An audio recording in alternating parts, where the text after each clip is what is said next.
Grabe, muntik na masunggaban at makagat ni Thunder itong puppy.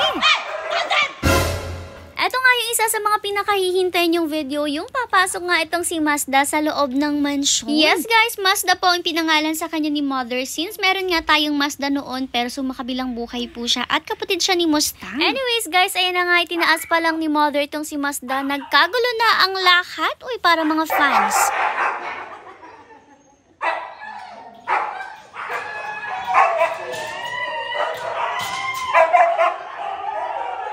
Bali ngayon nga ipapakilala natin sa lahat ng pack members natin ang ating baby Mazda. Syempre para kahit papano alam nila na may baby na ulit tayo dito sa mansyon. Matagal-tagal na rin nga kasi nawala tayo mga puppies dito at alam nyo ba itong pack members naman natin, mababait rin naman talaga sila pagdating sa mga puppies. Pero dahil nga minsan lang magka-puppy dito tapos kung may puppy nga lalaki na talaga agad at magiging kalaro na nila, ay sobra rin talaga silang nagha-hyper kapag may nakikita silang puppy at talagang pinagkakaguluhan rin nila ng matindi. Syempre alam nyo rin naman na hindi pa natin talaga pwedeng isama itong si Mazda dito sa ating pack members at all puppies in general guys. Kasi nga unang-una, napakalalaki naman ang ating mga males at kawawa naman itong si Mazda kung isasama natin. Kasi given na nga na mabait naman ang ating pack members, so kung hindi man nila awayin, baka naman maya-maya maapakan nila sa sobrang lilikot nila. Tapos kahit nga naglalaro pa sila, let's say for example, laruin nga nila itong si Mazda, ay may tendency pa rin nga na talagang masaktan siya sa paglalaro-laro nilang yun. Kasi nga syempre medyo harsh ng maglaro ang ating mga pack members since lahat sila ay mga adults na. Tapos syempre very gentle pa rin nga itong si Mazda. Nakakaloka nga kasi habang nandito siya sa mansyon at habang nilalapit siya ni Mother sa mga pack members natin, hindi siya tumitingin man lang sa mga pack members. Alam naman na natin kung bakit syempre talaga natatakot nga itong si Mazda sa ating pack members. Well, sino ba namang hindi ang lalaki ng mga yan? Pero kita nyo naman na kahit nga ilapit talaga natin totally si Mazda sa kanila, yung nose to nose at kahit nga yung kamay ni Mazda nilulusot natin sa loob ng cage nila, hindi naman nila inaaway itong si Mazda. Medyo curious nga lang talaga sila kay Mazda kaya inaamoy-amoy lang talaga nila.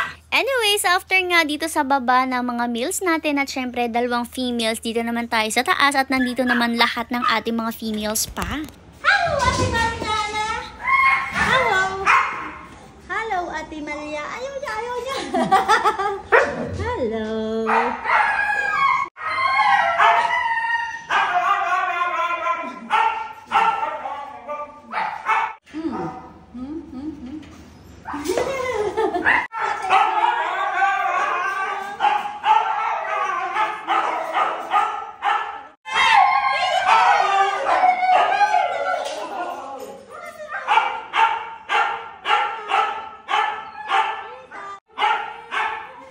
O diba, hindi naman na talaga masyadong maingay itong mga females natin. Pero may isang boses naman na nagigibawaw at yun po ay boses ni Mishka. Excited kasi siya na makarating nga itong si Mazda sa kanya. Pero syempre, isa-isa at dinaan muna ni Mother sa lahat ng pack members. Loko nga itong si Mother, talagang inuumpog-umpog pa niya yung kamay nitong si Mazda dito sa ating pack members. Pero tingnan nyo, kahit ang napakalikot na si Mustang, mabait naman at hindi naman niya inaaway itong si Mazda. Pero ayan na nga, nagkakilala na nga silang dalawa kasi Diyos ko, magkamukha nga talaga sila lalo na nga nung bata pa itong si Mustang. Gina-gin naman itong si Kimbo, tingnan nyo, nakasuot talaga yung buong nguso niya at parang pati buong face niya gusto nang ilusot dyan sa grills na yan. Kagustuhan nga lang niya na maabot at maamoy itong si Mazda. Feel ko nga nung time na to, takot na rin nga talaga itong si Mazda unang-una dahil nga sa tunog at syempre medyo maingay. At pangalawa, syempre hindi naman siya familiar talaga sa mga doggies na to, lalong-lalo na sa mga malalaking doggies. Pero in fairness naman, for the strong boy naman ang ating Mazda at ayan na kaya na naman niya hanggang sa makababa nga sila ni Mother. Nung pinalakad nga siya ni Mother, tingin-tingin pa talaga siya sa paligid, siguro nga dahil ng mga nag-iingayan nating pack members at nung bababa na sila ng hagdan, sumuot pa nga yung batang yan dyan sa ilalim ng kama. Paano ba naman kasi takot nga siya sa hagdan kaya tumago na nga lang siya, kaya ayan binuhat pa siya ni Mother pababa. Pinaglakad-lakad na lang rin nga muna ni Mother si Mazda dito sa first floor at ayan enjoy na enjoy naman siya dyan pag amoy-amoy ng mga bagay-bagay. Diba kanina parang takot pa siya pero tingnan nyo medyo lumakas lata yung loob niya nung mapansin niya na hindi naman pala nakakalabas yung pack members natin.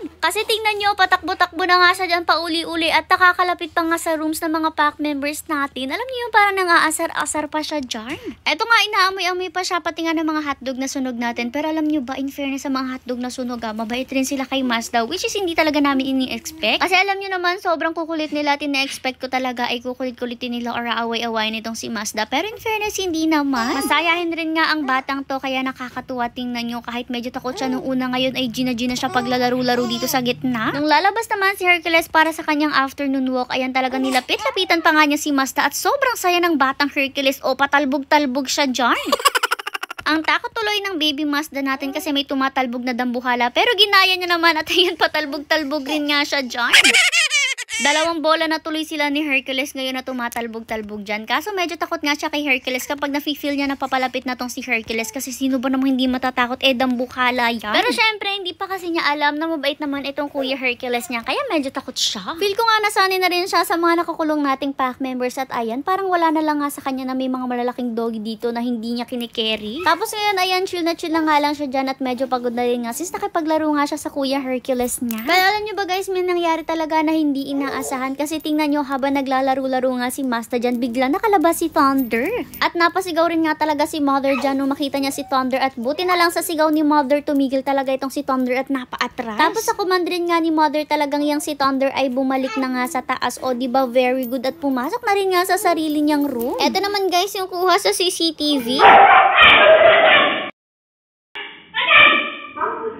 O diba, talaga napasigaw si Mother sa takot at si Thunder lalapit pa sana pero ayan bumalik na nga siya. Although mabait naman talaga si Thunder pero syempre takot pa rin nga si Mother. Eto naman guys, ang kuha sa CCTV ng paglabas ni Thunder talagang napadiretso nga siya dyan sa baba. Hindi naman siya nagbukas ng kanyang cage guys, yun nga lang talaga ay nakalimutan daw ng Kuya Jomar niya na ilock nga yung cage niya nung magpapasok nga after nilang maglaro-laro sa labas. Kaya naman nung napasampa si Thunder sa pinto ng cage niya, nung pag-atras niya nabuksan nga po yan at lumabas na rin naman siya ng diretso. Pero sabi ko sa inyo, umakyat nga siya agad at ayan, nagpagala-gala pa nga muna siya dyan sa second floor at hindi pa talaga siya dumiretso sa loob ng kanyang room. Anyways, after naman naloka si Mother kasi habang naghahanda ng food ng pack member si Kuya Sermer nyo, ayan, biglang ang bata tumakbo papunta dito sa mga pakainan. Pero nung time na to guys, katatapos lang talaga niyang kumain. O diba, grabe ang kasibahan talaga.